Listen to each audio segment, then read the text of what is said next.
Juges chapitre 1. Après la mort de Josué, les enfants d'Israël consultèrent l'Éternel, en disant, qui de nous montera le premier contre les Cananéens, pour les attaquer?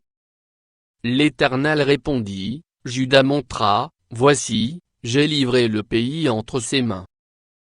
Et Juda dit à Siméon, son frère, monte avec moi dans le pays qui m'est échu par le sort, et nous combattrons les Cananéens. J'irai aussi avec toi dans celui qui t'est tombé en partage. Et Siméon alla avec lui. Juda monta, et l'Éternel livra entre leurs mains les Cananéens et les Phéréziens, ils battirent 10 000 hommes à Bézek. Ils trouvèrent Adoni-Bézek à Bézek, ils l'attaquèrent, et ils battirent les Cananéens et les Phéréziens. Adoni-Bézek prit la fuite, mais ils le poursuivirent et le saisirent, et ils lui coupèrent les pouces des mains et des pieds. Adoni-Bézek dit, 70 rois, ayant les pouces des mains et des pieds coupés, ramassaient sous ma table, Dieu me rend ce que j'ai fait. On l'emmena à Jérusalem, et il y mourut. Les fils de Juda attaquèrent Jérusalem et la prirent, ils la frappèrent du tranchant de l'épée et mirent le feu à la ville.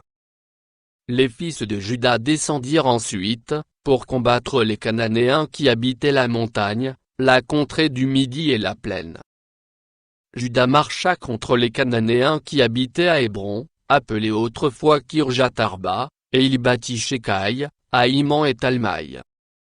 De là il marcha contre les habitants de Débir. Débir s'appelait autrefois Kirjat-Séphé. Caleb dit, je donnerai ma fille Aksa pour femme à celui qui battra Kirjat-Séphé et qui la prendra. Othniel, fils de Kenaz, frère cadet de Caleb, s'en empara, et Caleb lui donna pour femme sa fille Aksa. Lorsqu'elle fut entrée chez Othniel, elle le sollicita de demander à son père un champ. Elle descendit de dessus son âne, et Caleb lui dit, qu'as-tu? Elle lui répondit, fais-moi un présent, car tu m'as donné une terre du Midi, donne-moi aussi des sources d'eau. Et Caleb lui donna les sources supérieures et les sources inférieures. Les fils du Kénien, beau-père de Moïse, montèrent de la ville des palmiers, avec les fils de Juda, dans le désert de Juda au Midi d'Arad, et ils allèrent s'établir parmi le peuple. Juda se mit en marche avec Siméon, son frère, et ils battirent les Cananéens qui habitaient à Teséphat, ils dévouèrent la ville par interdit, et on l'appela Horma. Juda s'empara encore de Gaza et de son territoire, d'Ascalon et de son territoire, et d'Écron et de son territoire. L'Éternel fut avec Juda, et Juda se rendit maître de la montagne, mais il ne put chasser les habitants de la plaine, parce qu'ils avaient des chars de fer. On donna Hébron à Caleb, comme l'avait dit Moïse, et il en chassa les 3 fils d'Anak.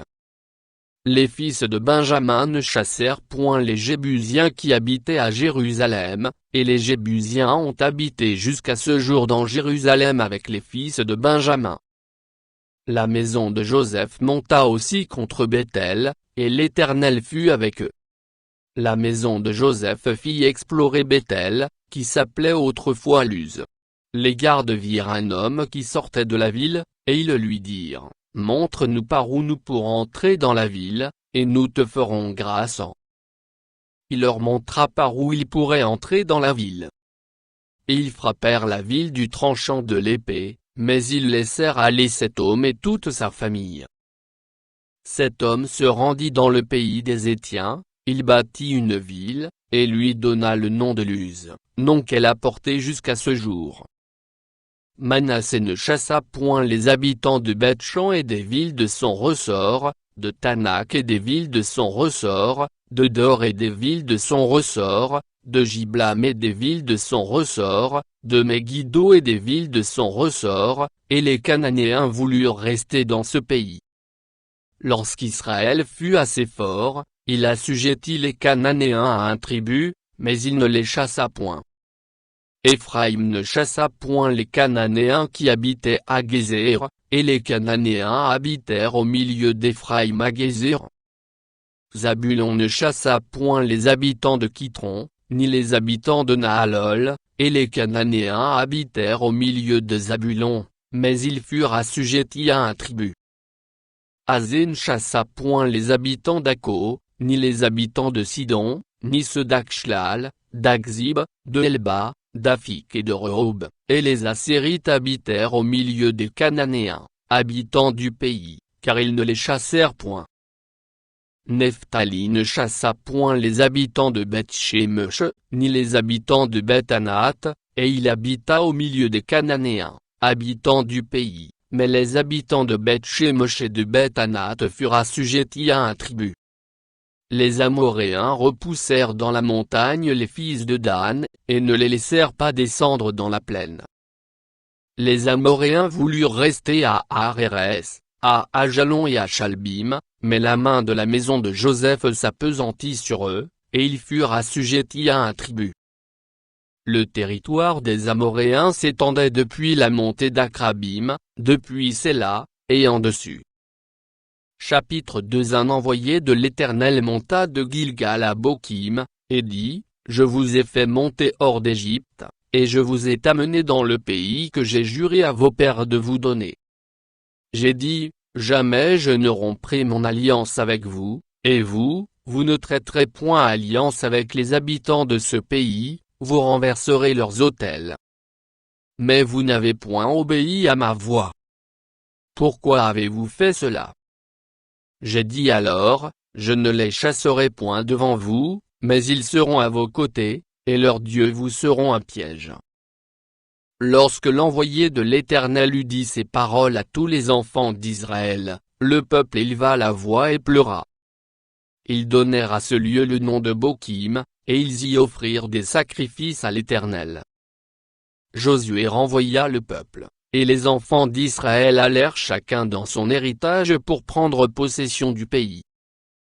Le peuple servit l'Éternel pendant toute la vie de Josué, et pendant toute la vie des anciens qui survécurent à Josué et qui avaient vu toutes les grandes choses que l'Éternel avait faites en faveur d'Israël.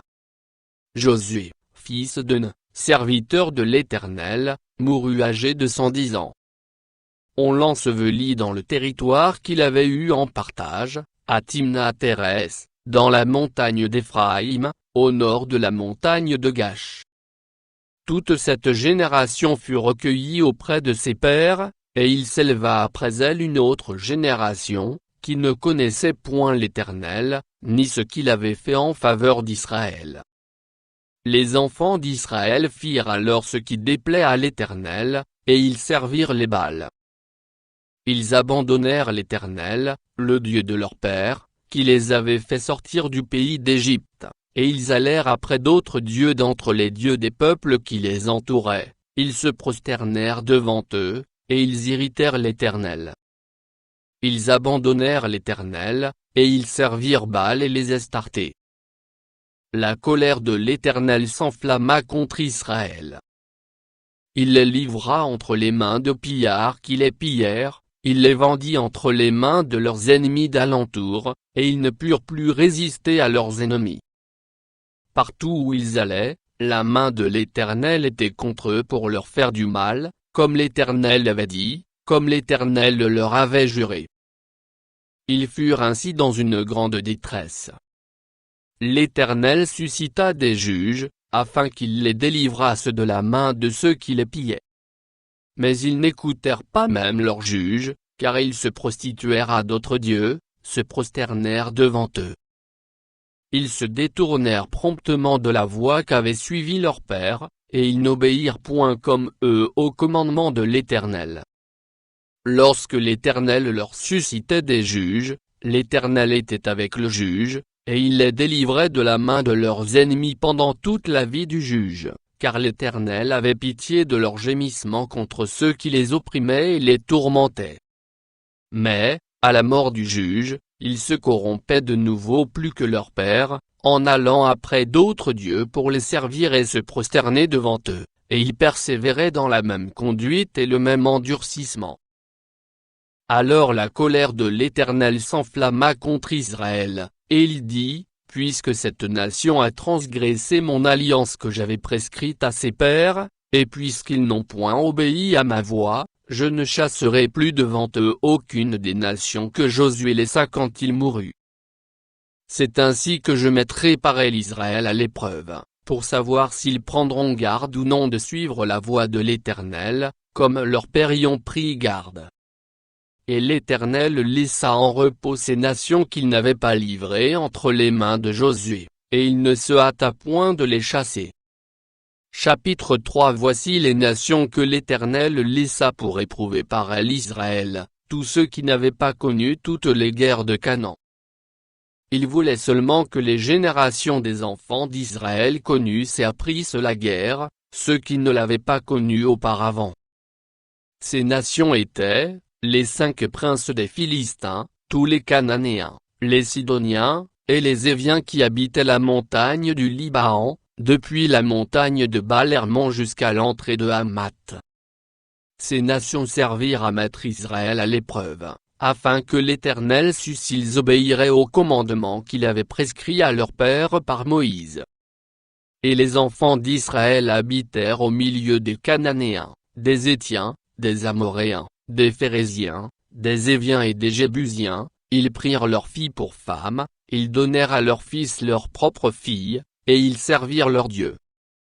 Les enfants d'Israël firent ce qui déplaît à l'Éternel, ils oublièrent l'Éternel, et ils servirent les Baals et les idoles. La colère de l'Éternel s'enflamma contre Israël, et il les vendit entre les mains de Cushan-Riétaïm, roi de Mésopotamie. Et les enfants d'Israël furent asservis 8 ans à Cushan-Riétaïm. Les enfants d'Israël crièrent à l'Éternel, et l'Éternel leur suscita un libérateur qui les délivra, Othniel, fils de Kenaz, frère cadet de Caleb. L'esprit de l'Éternel fut sur lui. Il devint juge en Israël, et il partit pour la guerre. L'Éternel livra entre ses mains Cushan-Riétaïm, roi de Mésopotamie, et sa main fut puissante contre Cushan-Riétaïm. Le pays fut en repos pendant 40 ans. Et Othniel, fils de Kenaz, mourut. Les enfants d'Israël firent encore ce qui déplaît à l'Éternel, et l'Éternel fortifia Églon, roi de Moab, contre Israël, parce qu'ils avaient fait ce qui déplaît à l'Éternel. Églon réunit à lui les fils d'Ammon et les Amalécites, et il se mit en marche. Il battit Israël, et ils s'emparèrent de la ville des palmiers. Et les enfants d'Israël furent asservis 18 ans à Églon, roi de Moab. Les enfants d'Israël crièrent à l'Éternel, et l'Éternel leur suscita un libérateur, Éhud, fils de Guéra, benjamite, qui ne se servait pas de la main droite. Les enfants d'Israël envoyèrent par lui un présent à Églon, roi de Moab. Éhud se fit une épée à 2 tranchants, longue d'une coudée, et il la ceignit sous ses vêtements, au côté droit. Il offrit le présent à Églon, roi de Moab. Or Églon était un homme très gras. Lorsqu'il eut achevé d'offrir le présent, il renvoya les gens qui l'avaient apporté. Il revint lui-même depuis les carrières près de Gilgal, et il dit, « Ô roi, j'ai quelque chose de secret à te dire. » Le roi dit, « Silence. » Et tous ceux qui étaient auprès de lui sortirent. Éhud l'aborda comme il était assis seul dans sa chambre d'été, et il dit, « J'ai une parole de Dieu pour toi. » Églon se leva de son siège. Alors Éhud avança la main gauche, tira l'épée de son côté droit, et la lui enfonça dans le ventre. La poignée même entra après la lame, et la graisse se referma autour de la lame, car il ne retira pas du ventre l'épée, qui sortit par derrière. Éhud sortit par le portique, ferma sur lui les portes de la chambre haute, et tira le verrou.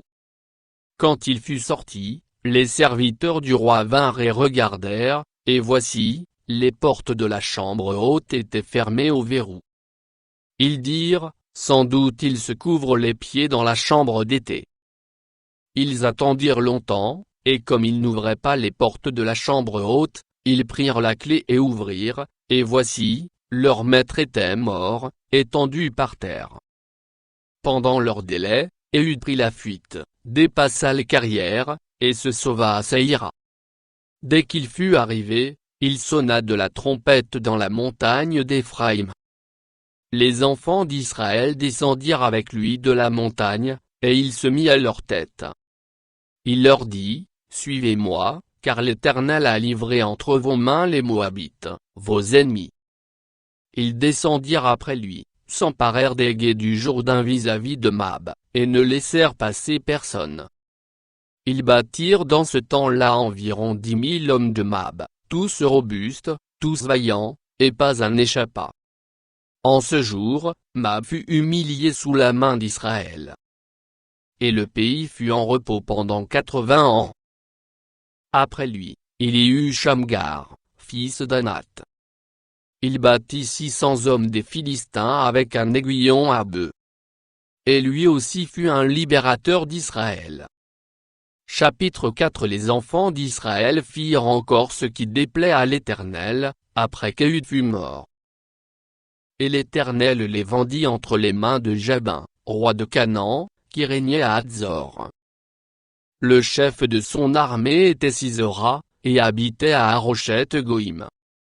Les enfants d'Israël crièrent à l'Éternel, car Jabin avait 900 chars de fer, et il opprimait avec violence les enfants d'Israël depuis 20 ans. Dans ce temps-là, Déborah, prophétesse, femme de Lapidote, était juge en Israël. Elle siégeait sous le palmier de Déborah, entre Rama et Béthel, dans la montagne d'Éphraïm, et les enfants d'Israël montaient vers elle pour être jugés. Elle envoya appeler Barak, fils d'Abinam, de Kedesh Nephtali, et elle lui dit, « N'est-ce pas l'ordre qu'a donné l'Éternel, le Dieu d'Israël? Va, dirige-toi sur le mont Tabor, et prends avec toi 10 000 hommes des enfants de Nephtali et des enfants de Zabulon, j'attirerai vers toi, au torrent de Kison, Sisera, chef de l'armée de Jabin, avec ses chars et ses troupes, et je le livrerai entre tes mains. » Barak lui dit, « Si tu viens avec moi, j'irai, mais si tu ne viens pas avec moi, je n'irai pas. » Elle répondit, « J'irai bien avec toi, mais tu n'auras point de gloire sur la voie où tu marches, car l'Éternel livrera Sisera entre les mains d'une femme. » Et Déborah se leva, et elle se rendit avec Barak à Kedesh. Barak convoqua Zabulon et Nephtali à Kedesh, 10 000 hommes marchèrent à sa suite, et Déborah partit avec lui. Hébé, le Kénien, s'était séparé des Kéniens, des fils de Hobab, beau-père de Moïse, et il avait dressé sa tente jusqu'aux chênes de Tsanaïm, près de Kedesh. On informa Sisera que Barak, fils d'Abinam, s'était dirigé sur le mont Tabor. Et, depuis Haroshet-Goïm, Sisera rassembla vers le torrent de Kison tous ses chars, 900 chars de fer, et tout le peuple qui était avec lui. Alors Déborah dit à Barak, « Lève-toi, car voici le jour où l'Éternel livre Sisera entre tes mains. L'Éternel ne marche-t-il pas devant toi ?» Et Barak descendit du mont Tabor, ayant 10 000 hommes à sa suite.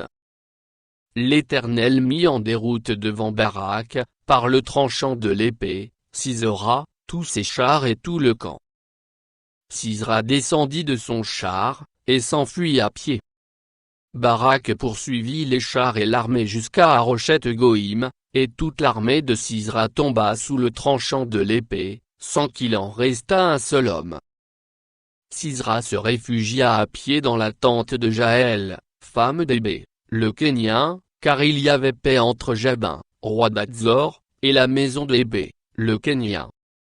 Jaël sortit au-devant de Sisera, et lui dit, « Entre, mon seigneur, entre chez moi, ne crains point. » Il entra chez elle dans la tente, et elle le cacha sous une couverture. Il lui dit, « Donne-moi, je te prie, un peu d'eau à boire, car j'ai soif. » Elle ouvrit l'outre du lait, lui donna à boire, et le couvrit. Il lui dit encore, « Tiens-toi à l'entrée de la tente, et si l'on vient t'interroger en disant, y a-t-il ici quelqu'un? Tu répondras, non. Jaël, femme d'Hébé, saisit un pieu de la tente, prit en main le marteau, s'approcha de lui doucement, et lui enfonça dans la tempe le pieu, qui pénétra en terre. Il était profondément endormi et accablé de fatigue, et il mourut. Comme Barak poursuivait Sisera, Jaël sortit à sa rencontre et lui dit, « Viens, et je te montrerai l'homme que tu cherches. » Il entra chez elle, et voici, Sisera était étendu mort, le pieu dans la tempe. En ce jour, Dieu humilia Jabin, roi de Canaan, devant les enfants d'Israël. Et la main des enfants d'Israël s'appesantit de plus en plus sur Jabin, roi de Canaan, jusqu'à ce qu'ils eussent exterminé Jabin, roi de Canaan. Chapitre 5. En ce jour-là, Déborah chanta ce cantique, avec Barak, fils d'Abinam. Des chefs se sont mis à la tête du peuple en Israël, et le peuple s'est montré prêt à combattre, bénissez-en l'Éternel. Roi, écoutez. Prince, prêtez l'oreille. Je chanterai, oui, je chanterai à l'Éternel, je chanterai à l'Éternel, le Dieu d'Israël. Ô Éternel!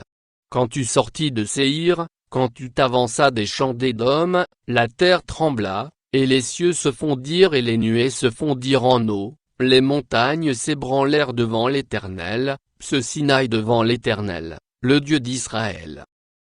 Au temps de Shamgar, fils d'Anath, au temps de Jaël, les routes étaient abandonnées, et ceux qui voyageaient prenaient des chemins détournés. Les chefs étaient sans force en Israël, sans force, quand je me suis levé, moi, Déborah, quand je me suis levé comme une mère en Israël. Il avait choisi de nouveaux dieux, alors la guerre était aux portes, on ne voyait ni bouclier ni lance chez 40 milliers en Israël. Mon cœur est aux chefs d'Israël, à ceux du peuple qui se sont montrés prêts à combattre.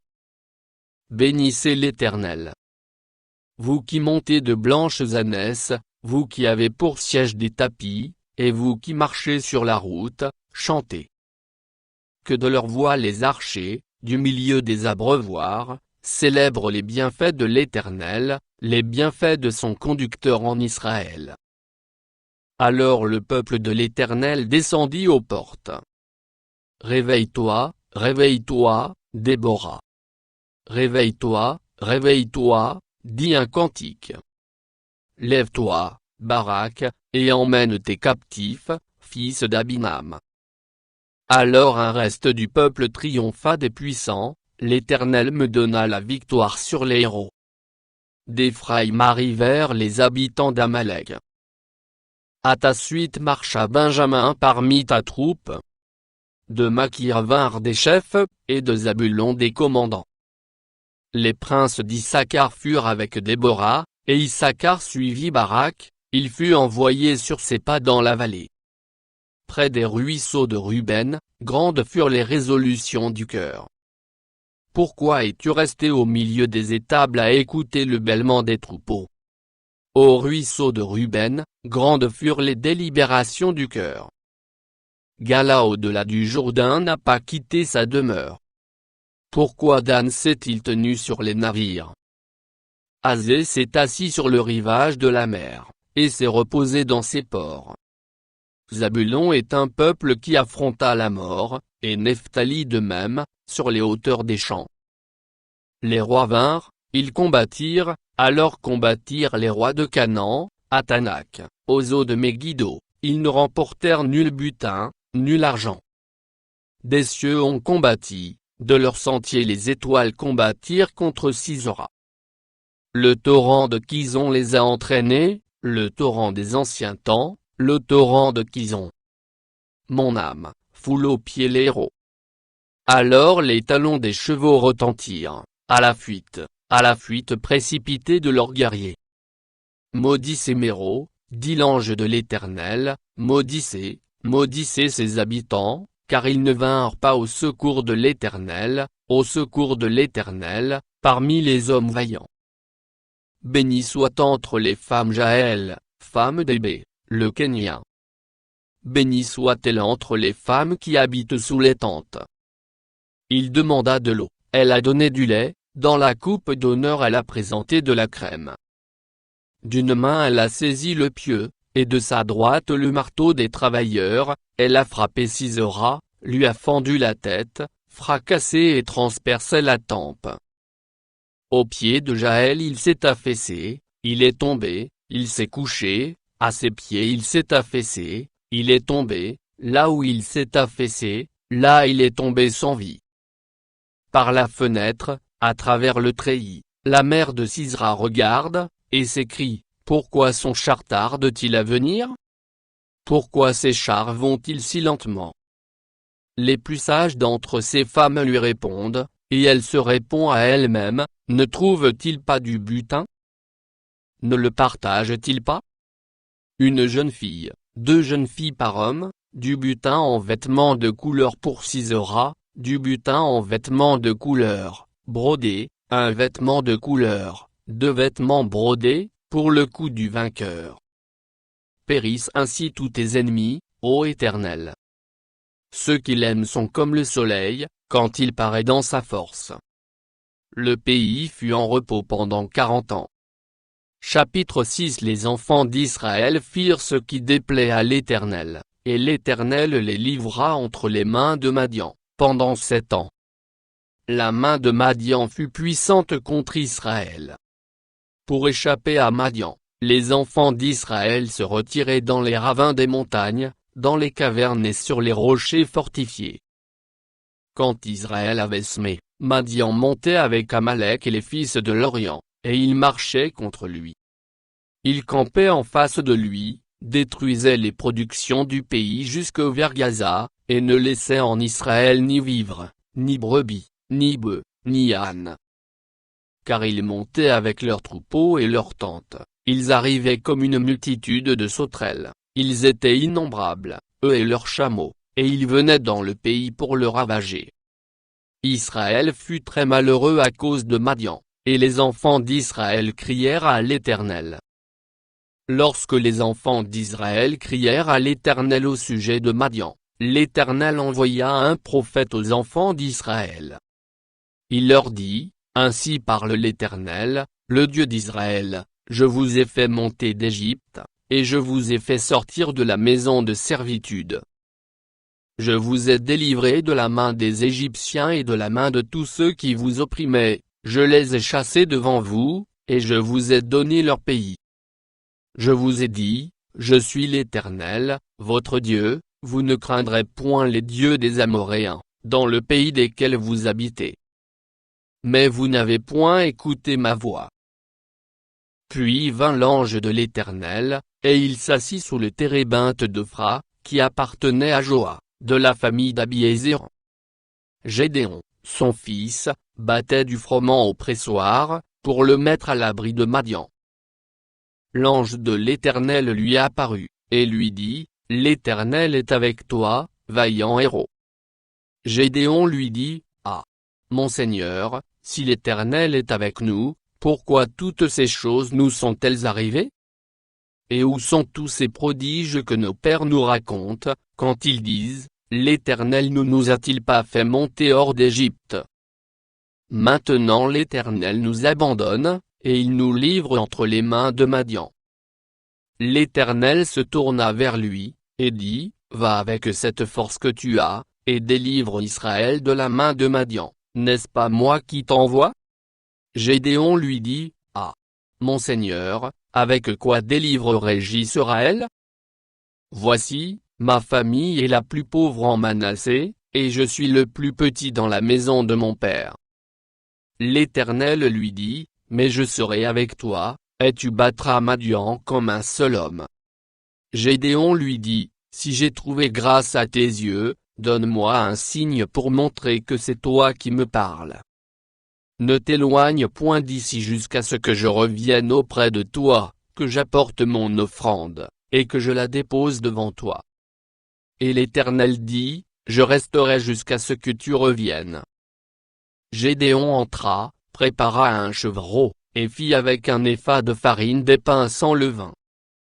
Il mit la chair dans un panier et le jus dans un pot, les lui apporta sous le térébinthe, et les présenta.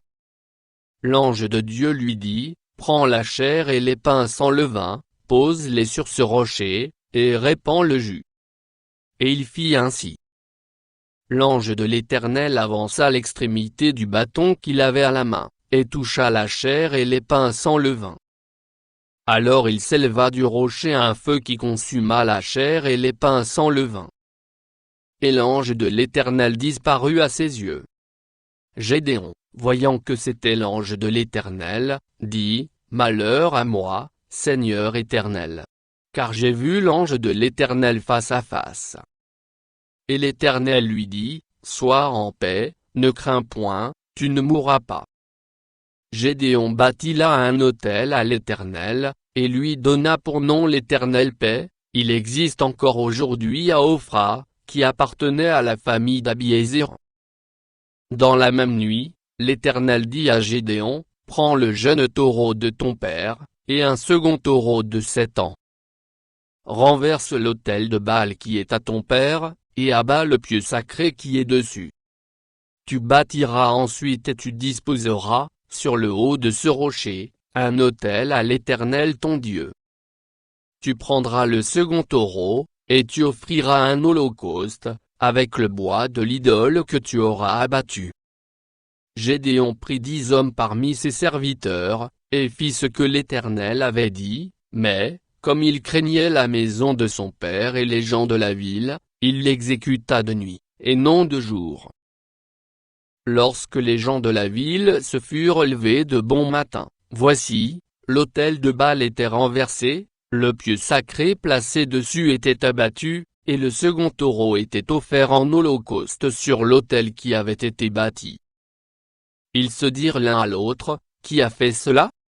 Et ils s'informèrent et firent des recherches. On leur dit, c'est Gédéon, fils de Joa, qui a fait cela.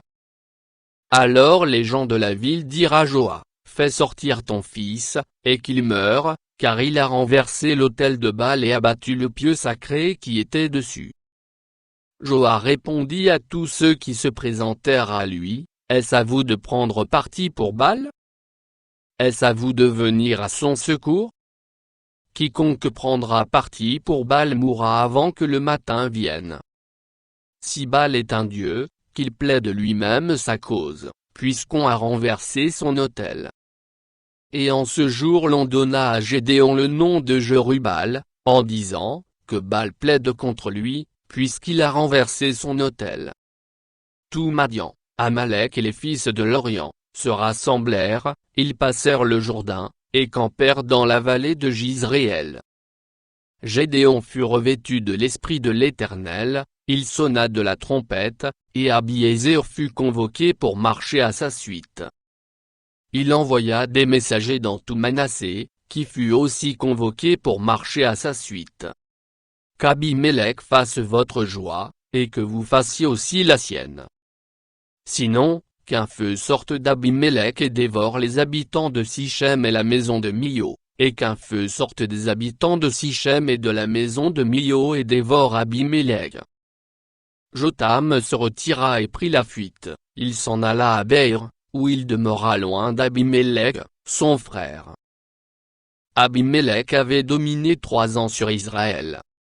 Alors Dieu envoya un mauvais esprit entre Abimélec et les habitants de Sichem, et les habitants de Sichem furent infidèles à Abimélec, afin que la violence commise sur les 70 fils de Jerubbaal reçût son châtiment, et que leur sang retombât sur Abimélec, leur frère, qui les avait tués, et sur les habitants de Sichem, qu'il avait aidé à tuer ses frères. Les habitants de Sichem placèrent en embuscade contre lui, sur les sommets des montagnes, des gens qui dépouillaient tous ceux qui passaient près d'eux sur le chemin. Et cela fut rapporté à Abimélec. Gal, fils d'Ébed, vint avec ses frères, et ils passèrent à Sichem. Les habitants de Sichem eurent confiance en lui. Ils sortirent dans la campagne, vendangèrent leurs vignes, foulèrent les raisins, et se livrèrent à des réjouissances, ils entrèrent dans la maison de leur Dieu, ils mangèrent et burent, et ils maudirent Abimélec. Gal, fils d'Ébed, disait, qui est Abimélec, et qu'est Sichem, pour que nous servions Abimélec. N'est-il pas fils de Jerubbaal, et Zebul n'est-il pas son commissaire? Servez les hommes de Hamor, père de Sichem, mais nous, pourquoi servirions-nous Abimélec? Oh! Si j'étais le maître de ce peuple, je renverserais Abimélec. Et il disait d'Abimélec, renforce ton armée, mets-toi en marche. Zebul, gouverneur de la ville, apprit ce que disait Gal, fils d'Ebed, et sa colère s'enflamma. Il envoya secrètement des messagers à Abimélec, pour lui dire, voici, Gal, fils d'Ebed, et ses frères, sont venus à Sichem, et ils soulèvent la ville contre toi. Maintenant, pars de nuit, toi et le peuple qui est avec toi, et mets-toi en embuscade dans la campagne. Le matin, au lever du soleil, tu fondras avec impétuosité sur la ville. Et lorsque Gal et le peuple qui est avec lui sortiront contre toi, tu lui feras ce que tes forces permettront. Abimélec et tout le peuple qui était avec lui partirent de nuit, et ils se mirent en embuscade près de Sichem, divisés en 4 corps. Gal, fils d'Ebed, sortit, et il se tint à l'entrée de la porte de la ville. Abimélec et tout le peuple qui était avec lui se levèrent alors de l'embuscade. Gal aperçut le peuple, et il dit à Zebul, voici un peuple qui descend du sommet des montagnes. Zebul lui répondit, c'est l'ombre des montagnes que tu prends pour des hommes. Gal, reprenant la parole, dit, c'est bien un peuple qui descend des hauteurs du pays, et une troupe arrive par le chemin du chêne des devins. Zebul lui répondit, où donc est ta bouche, toi qui disais, qui est Abimélec, pour que nous le servions? N'est-ce point là le peuple que tu méprisais? Marche maintenant, livre-lui bataille. Gal s'avança à la tête des habitants de Sichem, et livra bataille à Abimélec. Poursuivi par Abimélec, il prit la fuite devant lui, et beaucoup d'hommes tombèrent morts jusqu'à l'entrée de la porte. Abimélec s'arrêta à Aruma. Et Zebul chassa Gal et ses frères, qui ne purent rester à Sichem. Le lendemain, le peuple sortit dans la campagne. Abimélec, qui en fut informé, prit sa troupe, la partagea en 3 corps, et se mit en embuscade dans la campagne. Ayant vu que le peuple sortait de la ville, il se leva contre eux, et les battit. Abimélec et les corps qui étaient avec lui se portèrent en avant, et se placèrent à l'entrée de la porte de la ville, 2 de ces corps se jetèrent sur tous ceux qui étaient dans la campagne, et les battirent. Abimélec attaqua la ville pendant toute la journée, il s'en empara, et tua le peuple qui s'y trouvait. Puis il rasa la ville, et y sema du sel. À cette nouvelle, tous les habitants de la tour de Sichem se rendirent dans la forteresse de la maison du dieu Bérith. On avertit Abimélec que tous les habitants de la tour de Sichem s'y étaient rassemblés. Alors Abimélec monta sur la montagne de Tsalmon, lui et tout le peuple qui était avec lui. Il prit en main une hache, coupa une branche d'arbre, l'enleva et la mit sur son épaule. Ensuite il dit au peuple qui était avec lui, vous avez vu ce que j'ai fait, hâtez-vous de faire comme moi. Et ils coupèrent chacun une branche, et suivirent Abimélec, ils placèrent les branches contre la forteresse, et l'incendièrent avec ceux qui y étaient. Ainsi périrent tous les gens de la tour de Sichem, au nombre d'environ 1000, hommes et femmes. Abimélec marcha contre Thébès. Il assiégea Thébès, et s'en empara. Il y avait au milieu de la ville une forte tour, où se réfugièrent tous les habitants de la ville, hommes et femmes, ils fermèrent sur eux, et montèrent sur le toit de la tour. Abimélec parvint jusqu'à la tour, il l'attaqua, et s'approcha de la porte pour y mettre le feu. Alors une femme lança sur la tête d'Abimélec un morceau de meule de moulin, et lui brisa le crâne. Aussitôt il appela le jeune homme qui portait ses armes, et lui dit, tire ton épée, et donne-moi la mort, de peur qu'on ne dise de moi, c'est une femme qui l'a tué. Le jeune homme le perça, et il mourut. Quand les hommes d'Israël virent qu'Abimélec était mort, ils s'en allèrent chacun chez soi. Ainsi Dieu fit retomber sur Abimélec le mal qu'il avait fait à son père, en tuant ses 70 frères, et Dieu fit retomber sur la tête des gens de Sichem tout le mal qu'ils avaient fait.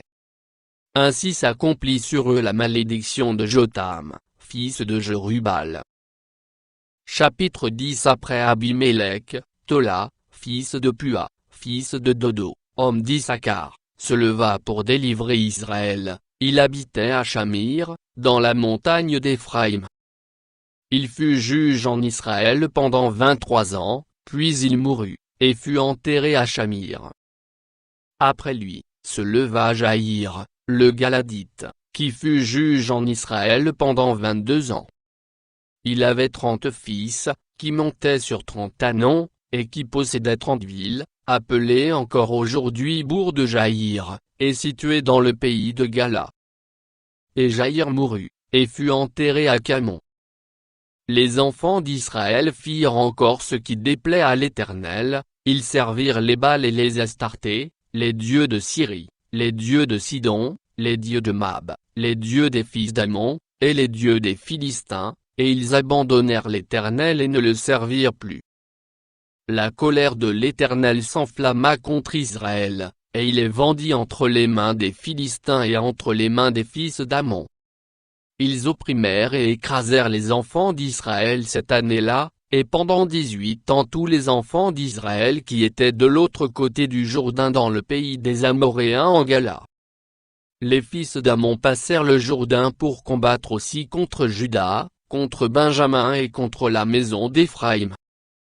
Et Israël fut dans une grande détresse. Les enfants d'Israël crièrent à l'Éternel, en disant, « Nous avons péché contre toi, car nous avons abandonné notre Dieu et nous avons servi les Baals. » L'Éternel dit aux enfants d'Israël, « Ne vous ai-je pas délivré des Égyptiens, des Amoréens, des fils d'Ammon, des Philistins? Et lorsque les Sidoniens, Amalek et Man, vous opprimèrent, et que vous criâtes à moi, ne vous ai-je pas délivré de leurs mains? Mais vous m'avez abandonné, et vous avez servi d'autres dieux. C'est pourquoi je ne vous délivrerai plus. Allez, invoquez les dieux que vous avez choisis, qu'ils vous délivrent au temps de votre détresse. » Les enfants d'Israël dirent à l'Éternel, « Nous avons péché, traite-nous comme il te plaira. Seulement, daigne nous délivrer aujourd'hui. » Et ils ôtèrent les dieux étrangers du milieu d'eux, et servirent l'Éternel, qui fut touché des maux d'Israël. Les fils d'Ammon se rassemblèrent et campèrent en Gala, et les enfants d'Israël se rassemblèrent et campèrent à Mitzpa. Le peuple, les chefs de Gala se dirent l'un à l'autre, « Quel est l'homme qui commencera l'attaque contre les fils d'Ammon? Il sera chef de tous les habitants de Gala. » Chapitre 11. Jephthé, le Galadite, était un vaillant héros.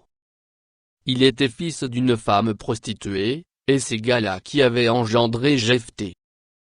La femme de Gala lui enfanta des fils, qui, devenus grands, chassèrent Jephthé, et lui dirent, « Tu n'hériteras pas dans la maison de notre père, car tu es fils d'une autre femme. » Et Jephthé s'enfuit loin de ses frères, et il habita dans le pays de Tob. Des gens de rien se rassemblèrent auprès de Jephthé, et ils faisaient avec lui des excursions. Quelque temps après, les fils d'Ammon firent la guerre à Israël. Et comme les fils d'Ammon faisaient la guerre à Israël, les anciens de Gala allèrent chercher Jephthé au pays de Tob. Ils dirent à Jephthé, « Viens, tu seras notre chef, et nous combattrons les fils d'Ammon. » Jephthé répondit aux anciens de Gala, « N'avez-vous pas eu de la haine pour moi, et ne m'avez-vous pas chassé de la maison de mon père? Pourquoi venez-vous à moi maintenant que vous êtes dans la détresse? » Les anciens de Gala dirent à Jephthé, « Nous revenons à toi maintenant, afin que tu marches avec nous, que tu combattes les fils d'Ammon, et que tu sois notre chef, celui de tous les habitants de Gala. » Jephthé répondit aux anciens de Gala, si vous me ramenez pour combattre les fils d'Ammon, et que l'Éternel les livre devant moi, je serai votre chef. Les anciens de Gala dirent à Jephthé, que l'Éternel nous entende, et qu'il juge, si nous ne faisons pas ce que tu dis. Et Jephthé partit avec les anciens de Gala. Le peuple le mit à sa tête et l'établit comme chef, et Jephthé répéta devant l'Éternel, à Mitzpa, toutes les paroles qu'il avait prononcées. Jephthé envoya des messagers au roi des fils d'Ammon, pour lui dire, qu'y a-t-il entre moi et toi, que tu viennes contre moi pour faire la guerre à mon pays? Le roi des fils d'Ammon répondit aux messagers de Jephthé, c'est qu'Israël, quand il est monté d'Égypte, s'est emparé de mon pays, depuis l'Arnon jusqu'au Jabbok et au Jourdain. Rends-le maintenant de bon gré. Jephthé envoya de nouveau des messagers au roi des fils d'Ammon, pour lui dire, ainsi parle Jephthé, Israël ne s'est point emparé du pays de Moab, ni du pays des fils d'Ammon. Car lorsqu'Israël est monté d'Égypte, il a marché dans le désert jusqu'à la mer Rouge, et il est arrivé à Kadès. Alors Israël envoya des messagers au roi d'Édom, pour lui dire, laisse-moi passer par ton pays. Mais le roi d'Édom n'y consentit pas. Il en envoya aussi au roi de Moab, qui refusa. Et Israël resta à Kadès. Puis il marcha par le désert, tourna le pays d'Édom et le pays de Moab, et vint à l'orient du pays de Moab. Ils campèrent au-delà de l'Arnon, sans entrer sur le territoire de Moab, car l'Arnon est la frontière de Moab. Israël envoya des messagers à Sion, roi des Amoréens, roi d'Hesbon, et Israël lui dit, laisse-nous passer par ton pays jusqu'au lieu où nous allons. Mais Sion n'eut pas assez confiance en Israël pour le laisser passer sur son territoire, il rassembla tout son peuple, campa à Jaha, et combattit Israël. L'Éternel, le Dieu d'Israël, livra Sion et tout son peuple entre les mains d'Israël, qui les battit. Israël s'empara de tout le pays des Amoréens établis dans cette contrée. Ils s'emparèrent de tout le territoire des Amoréens, depuis l'Arnon jusqu'au Jabbok, et depuis le désert jusqu'au Jourdain. Et maintenant que l'Éternel, le Dieu d'Israël, a chassé les Amoréens devant son peuple d'Israël, est-ce toi qui aurais la possession de leur pays? Ce que ton Dieu Kmosh te donne à posséder, ne le posséderas-tu pas? Et tout ce que l'Éternel, notre Dieu, a mis en notre possession devant nous, nous ne le posséderions pas. Vaux-tu donc mieux que Balak, fils de Tsior, roi de Moab? A-t-il contesté avec Israël, ou lui a-t-il fait la guerre? Voilà 300 ans qu'Israël habite à Hesbon et dans les villes de son ressort, à Aroër et dans les villes de son ressort, et dans toutes les villes qui sont sur les bords de l'Arnon. Pourquoi ne les lui avez-vous pas enlevés pendant ce temps-là? Je ne t'ai point offensé, et tu agis mal avec moi en me faisant la guerre. Que l'Éternel, le juge, soit aujourd'hui juge entre les enfants d'Israël et les fils d'Ammon. Le roi des fils d'Ammon n'écouta point les paroles que Jephthé lui fit dire. L'esprit de l'Éternel fut sur Jephthé. Il traversa Gala et Manassé, il passa à Mitzpé de Gala, et de Mitzpé de Gala, il marcha contre les fils d'Ammon. Jephthé fit un vœu à l'Éternel, et dit, si tu livres entre mes mains les fils d'Ammon, quiconque sortira des portes de ma maison au-devant de moi, à mon heureux retour de chez les fils d'Ammon, sera consacré à l'Éternel, et je l'offrirai en holocauste. Jephthé marcha contre les fils d'Ammon, et l'Éternel les livra entre ses mains. Il leur fit éprouver une très grande défaite, depuis Aroër jusque vers Minite, espace qui renfermait 20 villes, et jusqu'à Abel-Keramim. Et les fils d'Ammon furent humiliés devant les enfants d'Israël. Jephthé retourna dans sa maison à Mitzpa. Et voici, sa fille sortit au-devant de lui avec des tambourins et des danses. C'était son unique enfant, il n'avait point de fils et point d'autre fille. Dès qu'il la vit, il déchira ses vêtements, et dit, ah, ma fille, tu me... Samson fut juge en Israël, au temps des Philistins, pendant 20 ans. Chapitre 16. Samson partit pour Gaza, il y vit une femme prostituée, et il entra chez elle. On dit aux gens de Gaza, Samson est arrivé ici. Et ils l'environnèrent, et se tinrent en embuscade toute la nuit à la porte de la ville. Ils restèrent tranquilles toute la nuit, disant, au point du jour, nous le tuerons. Samson demeura couché jusqu'à minuit. Vers minuit, il se leva, et il saisit les battants de la porte de la ville et les 2 poteaux, les arracha avec la barre, les mit sur ses épaules, et les porta sur le sommet de la montagne qui est en face d'Hébron. Après cela, il aima une femme dans la vallée de Sorek. Elle se nommait Delila. Les princes des Philistins montèrent vers elle, et lui dirent, flatte-le, pour savoir d'où lui vient sa grande force et comment nous pourrions nous rendre maîtres de lui, nous le lierons pour le dompter, et nous te donnerons chacun 1100 cycles d'argent. Delila dit à Samson, dis-moi, je te prie, d'où vient ta grande force, et avec quoi il faudrait te lier pour te dompter. Samson lui dit, si on me liait avec cette corde fraîche, qui ne fût pas encore sèche, je deviendrais faible et je serais comme un autre homme. Les princes des Philistins apportèrent à Delila cette corde fraîche, qui n'était pas encore sèche. Et elle le lia avec ses cordes. Or des gens se tenaient en embuscade chez elle, dans une chambre. Elle lui dit, les Philistins sont sur toi, Samson. Et il rompit les cordes, comme se rompt un cordon d'étoupe quand il sent le feu. Et l'on ne connut point d'où venait sa force. Delila dit à Samson, voici, tu t'es joué de moi, tu m'as dit des mensonges. Maintenant, je te prie, indique-moi avec quoi il faut te lier. Il lui dit, si on me liait avec des cordes neuves, dont on ne se fût jamais servi, je deviendrais faible et je serais comme un autre homme.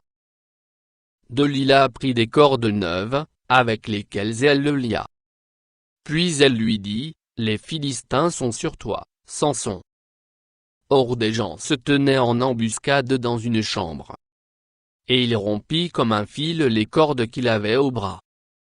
Delila dit à Samson, jusqu'à présent tu t'es joué de moi, tu m'as dit des mensonges. Déclare-moi avec quoi il faut te lier. Il lui dit, tu n'as qu'à tisser les 7 tresses de ma tête avec la chaîne du tissu. Et elle les fixa par la cheville. Puis elle lui dit, les Philistins sont sur toi, Samson. Et il se réveilla de son sommeil, et il arracha la cheville du tissu et le tissu. Elle lui dit, comment peux-tu dire, je t'aime, puisque ton cœur n'est pas avec moi? Voilà 3 fois que tu t'es joué de moi, et tu ne m'as pas déclaré d'où vient ta grande force. Comme elle était chaque jour à le tourmenter et à l'importuner par ses instances, son âme s'impatienta à la mort. Il lui ouvrit tout son cœur, et lui dit, le rasoir n'a point passé sur ma tête, parce que je suis consacré à Dieu dès le ventre de ma mère.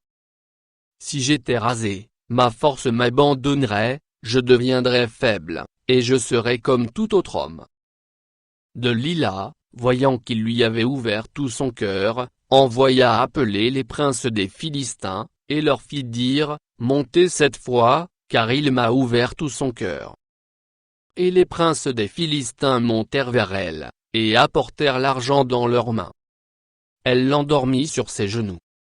Et ayant appelé un homme, elle rasa les 7 tresses de la tête de Samson, et commença ainsi à le dompter. Il perdit sa force. Elle dit alors, les Philistins sont sur toi, Samson. Et il se réveilla de son sommeil, et dit, je m'en tirerai comme les autres fois, et je me dégagerai. Il ne savait pas que l'Éternel s'était retiré de lui.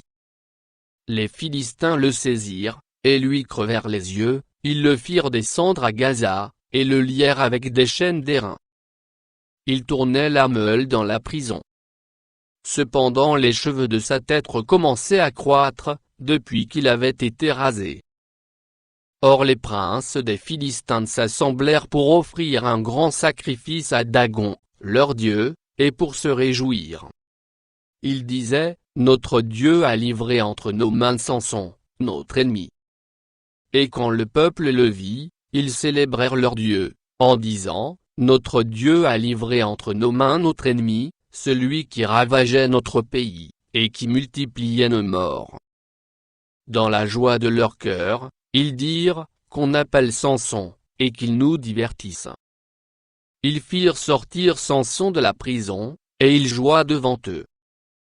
Ils le placèrent entre les colonnes.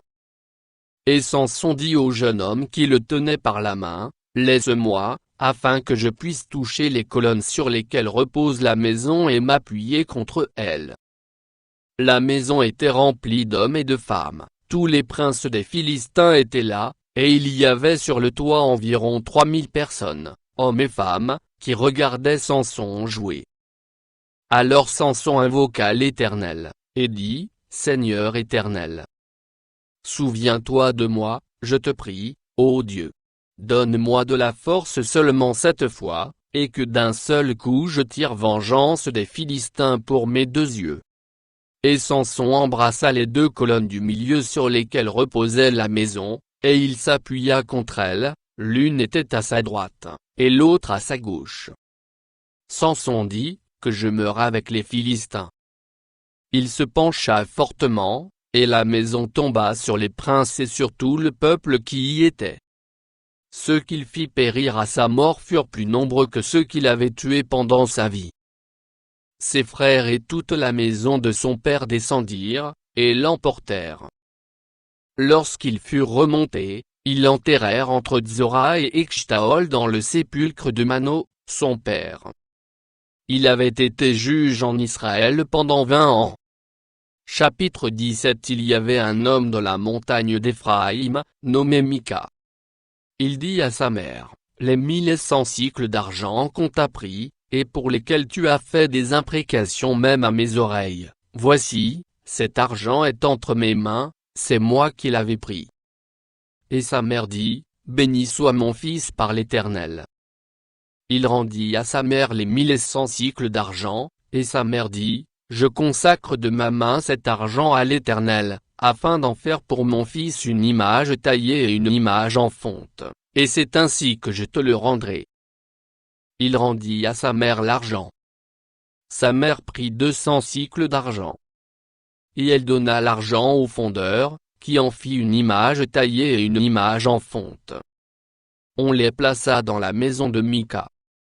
Ce Mika avait une maison de Dieu, il fit un éphod et des téraphim, et il consacra l'un de ses fils, qui lui servit de prêtre.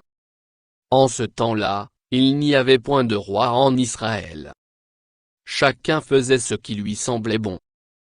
Il y avait un jeune homme de Bethléem du Juda, de la famille de Juda, il était lévite, et il séjournait là. Cet homme partit de la ville de Bethléem du Juda, pour chercher une demeure qui lui convint.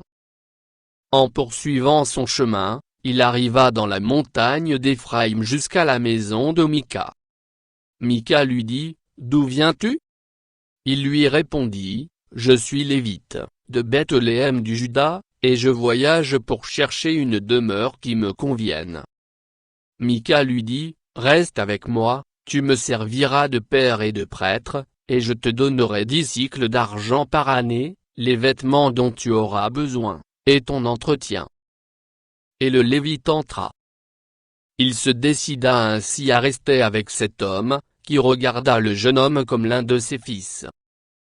Mika consacra le Lévite, et ce jeune homme lui servit de prêtre et demeura dans sa maison.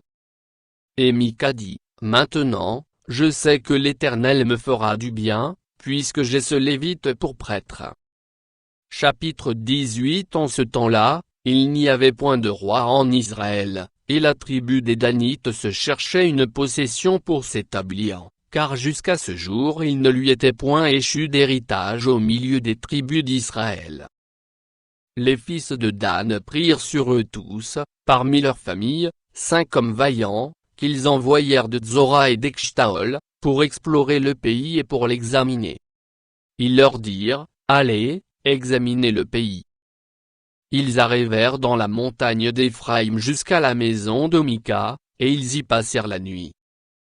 Comme ils étaient près de la maison de Mika, ils reconnurent la voix du jeune Lévite, s'approchèrent et lui dirent, qui t'a amené ici? Que fais-tu dans ce lieu? Et qu'as-tu ici? Il leur répondit, Mika fait pour moi telle et telle chose, il me donne un salaire, et je lui sers de prêtre. Ils lui dirent, consulte Dieu, afin que nous sachions si notre voyage aura du succès. Et le prêtre leur répondit, allez en paix, le voyage que vous faites est sous le regard de l'Éternel. Les 5 hommes partirent, et ils arrivèrent à Laï. Ils virent le peuple qui y était vivant en sécurité à la manière des Sidoniens, tranquille et sans inquiétude. Il n'y avait dans le pays personne qui leur fit le moindre outrage en dominant sur eux, ils étaient éloignés des Sidoniens, et ils n'avaient pas de liaison avec d'autres hommes. Ils revinrent auprès de leurs frères à Tzora et Eshtaol, et leurs frères leur dirent, quelle nouvelle apportez-vous? Allons. Répondirent-ils, montons contre eux, car nous avons vu le pays, et voici, il est très bon. Quoi? Vous restez sans rien dire? Ne soyez point paresseux à vous mettre en marche pour aller prendre possession de ce pays. Quand vous y entrerez, vous arriverez vers un peuple en sécurité. Le pays est vaste, et Dieu l'a livré entre vos mains, c'est un lieu où rien ne manque de tout ce qui est sur la terre. 600 hommes de la famille de Dan partirent de Tzora et d'Eshtaol, munis de leurs armes de guerre.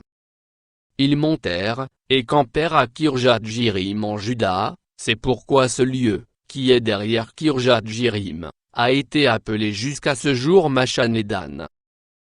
Ils passèrent de là dans la montagne d'Éphraïm, et ils arrivèrent jusqu'à la maison de Mika.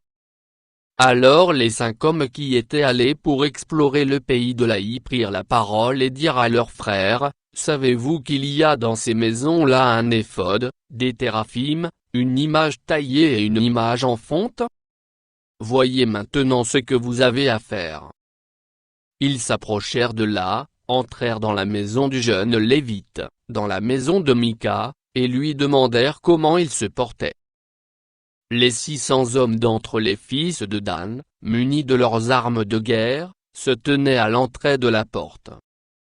Et les 5 hommes qui étaient allés pour explorer le pays montèrent et entrèrent dans la maison, ils prirent l'image taillée, l'éphod, les téraphim, et l'image en fonte, pendant que le prêtre était à l'entrée de la porte avec les 600 hommes munis de leurs armes de guerre.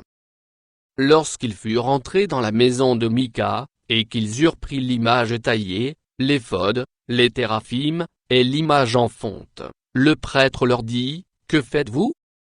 Ils lui répondirent, tais-toi, mets ta main sur ta bouche, et viens avec nous, tu nous serviras de père et de prêtre. Vaut-il mieux que tu serves de prêtre à la maison d'un seul homme, ou que tu serves de prêtre à une tribu et à une famille en Israël?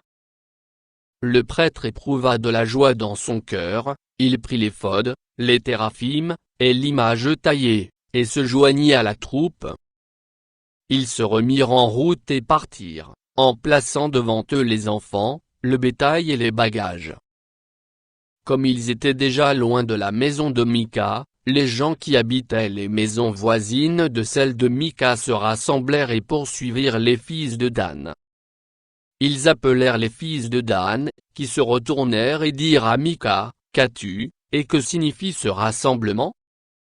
Il répondit, mes dieux que j'avais faits, vous les avez enlevés avec le prêtre et vous êtes partis, que me reste-t-il? Comment donc pouvez-vous me dire, qu'as-tu? Les fils de Dan lui dirent, ne fais pas entendre ta voix près de nous, sinon des hommes irrités se jetteront sur vous, et tu causeras ta perte et celle de ta maison. Et les fils de Dan continuèrent leur route. Mika, voyant qu'ils étaient plus forts que lui, s'en retourna et revint dans sa maison. Ils enlevèrent ainsi ce qu'avait fait Mika et emmenèrent le prêtre qui était à son service, et ils tombèrent sur l'Aï, sur un peuple tranquille et en sécurité, ils le passèrent au fil de l'épée, et ils brûlèrent la ville. Personne ne la délivra, car elle était éloignée de Sidon, et ses habitants n'avaient pas de liaison avec d'autres hommes, elle était dans la vallée qui s'étend vers Beth-Rehob. Les fils de Dan rebâtirent la ville, et y habitèrent, ils l'appelèrent Dan, d'après le nom de Dan, leur père, qui était né à Israël, mais la ville s'appelait auparavant Laï. Ils dressèrent pour eux l'image taillée, et Jonathan, fils de Gershom, fils de Manassé, lui et ses fils, furent prêtres pour la tribu des Danites, jusqu'à l'époque de la captivité du pays. Ils établirent pour eux l'image taillée qu'avait faite Mika, pendant tout le temps que la maison de Dieu fut à Silo. Chapitre 19. Dans ce temps où il n'y avait point de roi en Israël, un Lévite, qui séjournait à l'extrémité de la montagne d'Éphraïm, prit pour sa concubine une femme de Bethléem de Juda. Sa concubine lui fit infidélité, et elle le quitta pour aller dans la maison de son père à Bethléem de Juda, où elle resta l'espace de 4 mois. Son mari se leva et alla vers elle, pour parler à son cœur et la ramener. Il avait avec lui son serviteur et 2 ânes. Elle le fit entrer dans la maison de son père, et quand le père de la jeune femme le vit, il le reçut avec joie. Son beau-père, le père de la jeune femme, le retint 3 jours chez lui.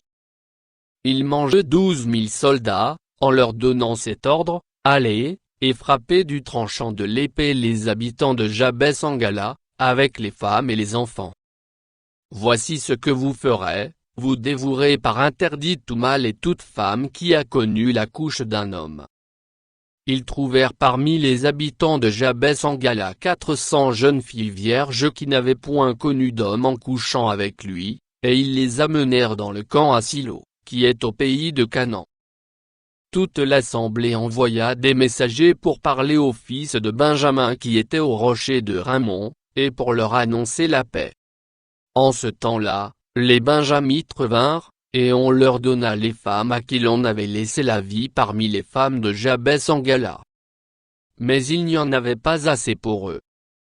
Le peuple éprouvait du repentir au sujet de Benjamin, car l'Éternel avait fait une brèche dans les tribus d'Israël. Les anciens de l'assemblée dirent, que ferons-nous pour procurer des femmes à ceux qui restent, puisque les femmes de Benjamin ont été détruites? Et ils dirent, que les réchappés de Benjamin conservent leur héritage, afin qu'une tribu ne soit pas effacée d'Israël. Mais nous ne pouvons pas leur donner de nos filles pour femmes, car les enfants d'Israël ont juré, en disant, maudit soit celui qui donnera une femme à un Benjamite. Et ils dirent, voici, il y a chaque année une fête de l'Éternel à Silo, qui est au nord de Béthel, à l'orient de la route qui monte de Béthel, à Sichem, et au midi de Lebona. Puis ils donnèrent cet ordre aux fils de Benjamin, allez, et placez-vous en embuscade dans les vignes. Vous regarderez, et voici, lorsque les filles de Silo sortiront pour danser, vous sortirez des vignes, vous enlèverez chacun une des filles de Silo pour en faire votre femme, et vous vous en irez dans le pays de Benjamin. Si leur père ou leur frère viennent se plaindre auprès de nous, nous leur dirons, accordez-les-nous, car nous n'avons pas pris une femme pour chacun dans la guerre. Ce n'est pas vous qui les leur avez donnés, en ce cas, vous seriez coupables. Ainsi firent les fils de Benjamin, ils prirent des femmes selon leur nombre parmi les danseuses qu'ils enlevèrent, puis ils partirent et retournèrent dans leur héritage, ils rebâtirent les villes, et y habitèrent. Et dans le même temps les enfants d'Israël s'en allèrent de là chacun dans sa tribu et dans sa famille, ils retournèrent chacun dans son héritage.